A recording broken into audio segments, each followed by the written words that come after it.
A brief history of the Silver Rebellion, as recorded by Fabula Narentem. Part 1.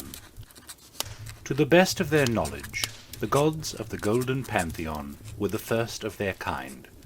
If any evidence exists to prove otherwise, neither we nor they possessed the necessary wisdom, insight, or learning to perceive what it was. Those early days are shrouded in mystery and uncertainty, for until the ascent of Ki Verem Dicit, God of Truth, no one truly bothered to make a concerted effort to record history. What we do understand is that none of that first golden pantheon were born into divinity, for each of them began their lives as mere mortals. When the time came for them to ascend to the status of divinity, they did not make a conscious choice to do it, so much as the universe itself seemed to embrace them and bestow divinity upon them. As near as we can tell, it did this in response to their mortal deeds, when those deeds went beyond anything their peers had accomplished.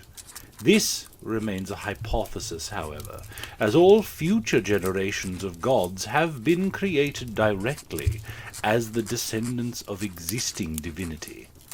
Ever since the Golden Pantheon was overthrown, no new gods have arisen from mortality.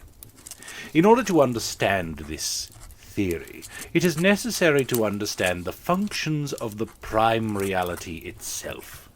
Creation is, by and large, pure chaos. It is ordered insofar as each individual facet of it more or less governs itself, and the way those various facets interact with each other are what mortals understand to be the so-called rules of existence.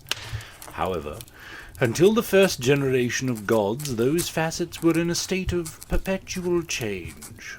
The sheer disparity between the appearance of the various physical and spiritual elements of the world, be they flora or fauna, not to mention the overwhelming variety of their design, is a remnant of the days before divinity, when the chaos of existence would give rise to things that mortal minds cannot conceive.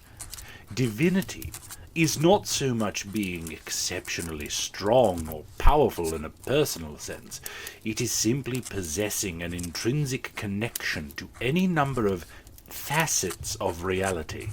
A god whose power makes them more in tune with the soil and stones may not actually be any stronger than any of their peers.